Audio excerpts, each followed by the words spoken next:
సాయి పల్లవి ఎంత సౌమ్యంగా ఉంటుందో అందరికీ తెలిసిందే. తన మీద ఎలాంటి రూమర్లు వచ్చినా, విమర్శలు వచ్చినా పట్టి పట్టనట్టుగా తన లోకమేదో తాను అన్నట్టుగా ఉంటుంది. కానీ సాయి పల్లవికి మొదటిసారి విపరీతమైన కోపం వచ్చింది. ఆ రూమర్లు చూసి సాయి పల్లవి మండిపడింది.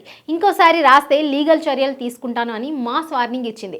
సాయి పల్లవి ఎంత మృదు స్వభావంతో ఉంటుందో అందరికీ తెలిసిందే. ఎంతో సుతిమెత్తంగా ఉంటూ ఎవరిని నొప్పించకుండా ఉండేందుకు ప్రయత్నిస్తూ ఉంటుంది. తన ఉద్దేశాన్ని అర్థం చేసుకోకుండా విమర్శించే వాళ్లకు సైతం ప్రేమగానే సమాధానం ఇస్తుంటుంది. కాంట్రవర్సీలకు ఆమడ దూరంలో ఉండేందుకు ప్రయత్నిస్తూ ఉంటుంది. ఎవరిదైనా ప్రాణమే కదా అని ఓ డాక్టర్గా చెబుతుంది. యాక్టర్గా ఎంతో మందిని తన నటనతో, ప్రవర్తనతో ఇన్స్పైర్ చేస్తూ ఉంటుంది. అసలు సాయి పల్లవి కోప్పడిన సందర్భాలు ఎక్కడ కనిపించవు.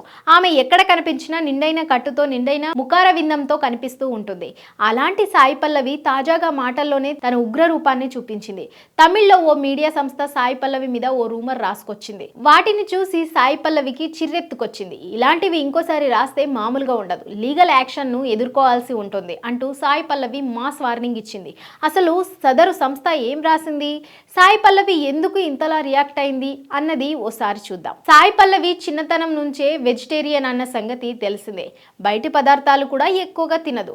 ఫుడ్ విషయంలో సాయి పల్లవి చిన్నతనం నుంచే ఓ క్రమశిక్షణతో పెరిగిన సంగతి గతంలోనే చెప్పింది. అయితే రామాయణ మూవీ కోసమే సాయి పల్లవి ఇప్పుడు అలా ఉంటుందని, బయటి ఫుడ్డుని తినడం లేదని, నాన్ వెజ్ అసలే ముట్టడం లేదని ఇలా తమకు తెలిసిన మ్యాటర్ను రాసుకొచ్చారు.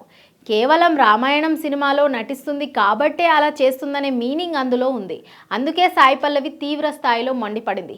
వాస్తవాలు తెలియకుండా ఇలాంటి పిచ్చి పిచ్చి వార్తలు రాయకుండాని వార్నింగ్ ఇచ్చింది. తాను అసలు రూమర్లు, బేస్లెస్ వార్తల్ని చూసి పట్టించుకోనని, కానీ ఇప్పుడు ఇలాంటి పిచ్చి రాతల్ని చూసి మాట్లాడక తప్పని పరిస్థితి ఏర్పడిందని చెప్పుకొచ్చింది. తెలిసి రాస్తారో తెలియకుండా రాస్తారో, వ్యూస్ కోసం రాస్తారో అదంతా దేవుడికే తెలియాలి. ఇలానే ఇకపై రాస్తామంటే మాత్రం కుదరదు. ఇక్కడతో ఆపేయండి. నా సినిమా రిలీజ్ టైంలో, అనౌన్స్మెంట్ టైంలో ఇలాంటివి రాస్తే ఊరుకునేది లేదు. అవన్నీ నాకు చాలా స్పెషల్ మూమెంట్స్. మీరు ఇలాంటి వార్తలు రాసి కష్టాలు కొని తెచ్చుకోకండి.